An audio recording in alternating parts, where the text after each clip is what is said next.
नमस्कार, स्वागत है आपका हमारे चैनल पर। मैं हूं आपके साथ शिप्रा सैनी। शिवसेना सांसद संजय राउत की मुश्किलें बढ़ने वाली हैं क्योंकि अब संजय राउत के खिलाफ एफआईआर दर्ज हो चुकी है। ये पूरा मामला दरअसल एक टीवी चैनल को जो संजय राउत ने इंटरव्यू दिया था और उसमें बीजेपी कार्यकर्ताओं के लिए, खासतौर पर महिलाओं के लिए जिस अभद्र भाषा का इस्तेमाल उन्होंने किया, जिन अपशब्दों का इस्तेमाल किया, उसके चलते अब उनके खिलाफ एफआईआर दर्ज हो चुकी है। आपको बता दें, बीजेपी महिला मोर्चा की राष्ट्रीय महामंत्री दीप्ति रावत ने राज्यसभा सांसद संजय राउत के खिलाफ महिलाओं के लिए अभद्र टिप्पणी करने के आरोप में ये एफआईआर दर्ज कराई है। राजधानी दिल्ली के मंडावली थाने में ये एफआईआर दर्ज कराई गई है। हालांकि इससे पहले 9 दिसंबर को इस पूरे मामले में उनकी तरफ से मंडावली थाने में एक शिकायत दर्ज कराई गई थी और उस पूरी शिकायत के आधार पर ही अब ये एफआईआर शिवसेना के सांसद संजय राउत पर दर्ज की गई है। हालांकि महाराष्ट्र में इस पूरे मामले में कहीं न कहीं सियासत गरमाती नजर आ रही है। संजय राउत की तरफ से कहा गया है कि उन पर राजनीतिक बदले की भावना से ये एफआईआर दर्ज कराई गई है। ईडी, सीबीआई और आईटी उन तक नहीं पहुंच सकी और यही वजह है कि अब बदला लेने के लिए ये एफआईआर मुझ पर दर्ज की गई है। इतना ही नहीं, संजय राउत ने ये भी कहा कि मैंने जिन शब्दों का इस्तेमाल किया, जिस शब्द के लिए उन पर ये एफआईआर दर्ज की गई है, उसका मतलब बेवकूफ है। तो संजय राउत जिस तरीके के शब्दों का इस्तेमाल करते हैं, जिस तरीके के उनके बयान होते हैं, वो किसी से भी छिपे नहीं हैं। किस तरीके से अलग अलग मौके पर संजय राउत की ओर से अभद्र भाषा का इस्तेमाल किया गया है, महिलाओं का अपमान किया गया है, तमाम ऐसी टिप्पणियां की गई हैं जिस पर बाद में संजय राउत अपने ही बयान से पलटते नजर आए हैं। अपने ही बयान पर सफाई उन्होंने पेश की है। चाहे फिर कंगना रनौत का मामला हो, हमने देखा कि किस तरीके से बॉलीवुड एक्ट्रेस कंगना रनौत को उन्होंने पहले हरामखोर कहा, लेकिन जब इस पूरे मामले में वो घिरते नजर आए और इस पूरे मामले को लेकर महाराष्ट्र में बीजेपी और तमाम महिलाएं संजय राउत पर हमलावर हो गई, तो उसके बाद संजय राउत ने कहा कि उनके बयान का, उनके इस शब्द का गलत मतलब निकाला गया था। उन्होंने कंगना रनौत को नोटी कहा था और एक बार फिर से संजय राउत यही कर रहे हैं। शिवसेना के सांसद है संजय राउत और उन्होंने, आपको बता दें, एबीपी जो मराठी चैनल है उसको एक इंटरव्यू दिया था और इस इंटरव्यू के दौरान उन्होंने बीजेपी कार्यकर्ताओं, खासतौर पर महिलाओं के लिए जिस शब्द का इस्तेमाल किया, वो शब्द हम आपको नहीं बता सकते हैं। आप चैनल पर इंटरव्यू देख सकते हैं कि किस तरीके से एक गाली गलौज कहीं ना कहीं संजय राउत की तरफ से किया गया और उस शब्द का अब संजय राउत मतलब समझा रहे हैं। लेकिन संजय राउत आखिर किस तरीके से इससे पहले भी इस तरीके के शब्दों का इस्तेमाल कर चुके हैं और बाद में उन शब्दों पर माफी मांगने के बजाय संजय राउत उल्टा बीजेपी पर हमलावर नजर आए हैं और एक बार फिर से वो यही कर रहे हैं। एफआईआर संजय राउत पर दर्ज हो चुकी है। जाहिर तौर पर मुश्किलें बढ़ चुकी हैं। संजय राउत इस पूरे मामले में गिरफ्तार भी हो सकते हैं।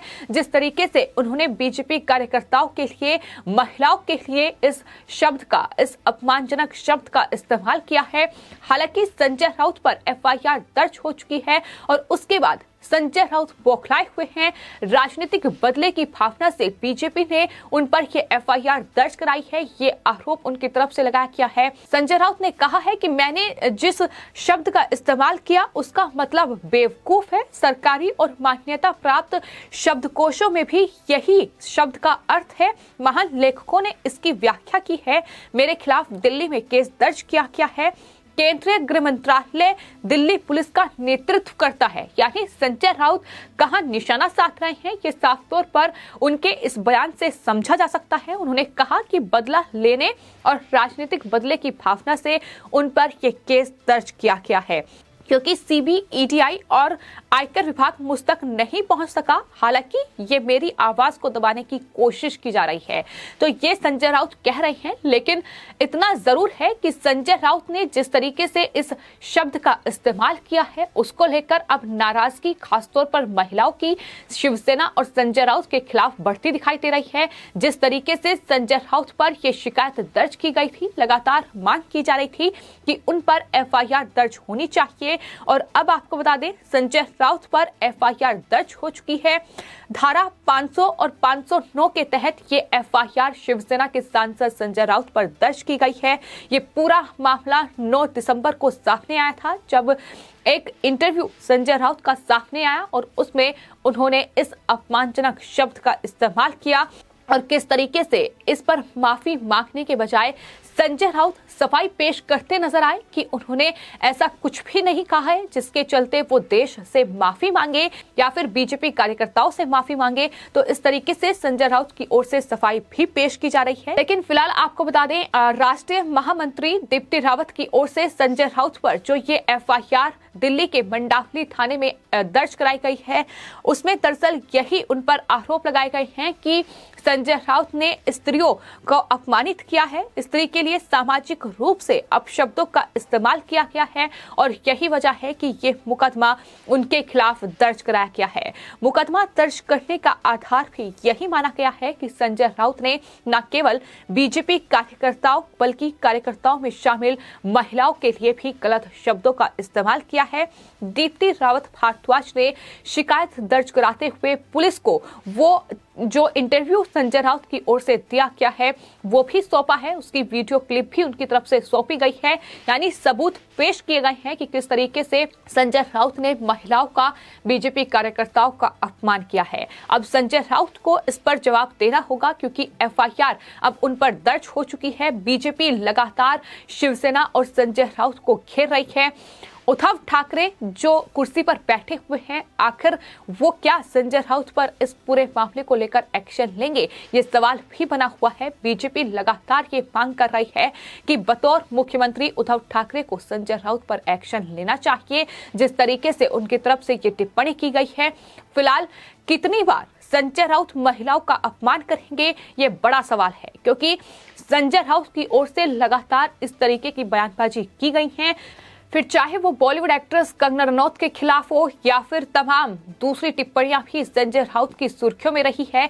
किस तरीके से संजय राउत ने बॉलीवुड एक्ट्रेस कंगना रनौत के खिलाफ हरामखोर शब्द का इस्तेमाल किया था, लेकिन बाद में जब वो इस पूरे मामले में फंसे तो नोटी शब्द कहकर संबोधित करने लगे। तो इस तरीके से संजय राउत अपने ही बयानों से पलटते नजर आए हैं। लेकिन फिलहाल बीजेपी संजय राउत पर हमलावर है। बीजेपी नेता मोहित काम्बोज की ओर से एफआईआर की कॉपी जो है वो ट्विटर पर पोस्ट की गई है और ये साफ तौर पर लिखा गया है कि संजय राउत पर एफआईआर दर्ज हो चुकी है और दिल्ली में आज ये एफआईआर दर्ज हुई है, जिसमें जाहिर तौर पर आने वाले वक्त में संजय राउत की मुश्किलें बढ़ने वाली हैं। लेकिन अपने बयान पर अफसोस जाहिर करने के बजाय, अपने बयान पर माफी मांगने के बजाय जिस तरीके से संजय राउत सफाई पेश कर रहे हैं और बीजेपी को घेर रहे हैं, इससे ज्यादा शर्मनाक कुछ भी नहीं हो सकता है कि किस तरीके से संजय राउत एक तरफ महिलाओं का अपमान करते हैं, बीजेपी कार्यकर्ताओं का अपमान करते हैं और दूसरी तरफ इस तरीके से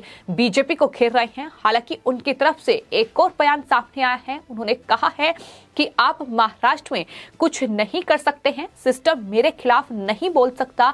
इस तरह की हथकड़ी का इस्तेमाल कर हमारे खिलाफ ये एफआईआर दर्ज की गई है और मैं उन्हें बताना चाहता हूं कि ये शिवसेना है। उन्हें याद रखना चाहिए, ये संजय राउत एक तरीके की धमकी भी दे रहे हैं। उन्होंने कहा कि संसद का सत्र शुरू हो रहा है और मुझ पर दबाव बनाने के लिए ये एफआईआर दर्ज की गई है। तो मुझ पर दबाव बनाने के लिए ये एफआईआर दर्ज की गई है, ये संजय राउत कह रहे हैं। लेकिन सवाल यही है कि क्या संजय राउत अपने इस अपशब्द के लिए देश और देश की महिलाओं से माफी मांगेंगे या फिर नहीं। एफआईआर दर्ज हो चुकी है, मुश्किलें बढ़ चुकी हैं। लोग तो यहाँ तक भी कह रहे हैं कि संजय राउत ने जिन शब्दों का इस्तेमाल किया है, जो अपशब्द कहे हैं, और संजय राउत उस पर सफाई दे रहे हैं और वो कह रहे हैं कि उन्होंने सिर्फ बेवकूफ कहा है। तो लोग कह रहे हैं कि क्या संजय राउत के लिए भी अब उसी अपशब्द का इस्तेमाल किया जाए, तो संजय राउत को ये पता चलेगा कि आखिर इस शब्द का क्या मतलब है। तो फिलहाल संजय राउत से माफी की मांग की जा रही है कि संजय राउत देश की महिलाओं से माफी मांगे, बीजेपी कार्यकर्ताओं से माफी मांगे। लेकिन सवाल यही है कि क्या संजय राउत माफी मांगेंगे या फिर इस पूरी एफआईआर में अब मुश्किलें बढ़ चुकी हैं और बड़ी कार्रवाई संजय राउत पर हो सकती है, उन्हें गिरफ्तार भी किया जा सकता है। फिलहाल आपकी इस पूरे मामले पर क्या राय है, हमें कमेंट बॉक्स में जरूर लिखें और चैनल को सब्सक्राइब करें। धन्यवाद।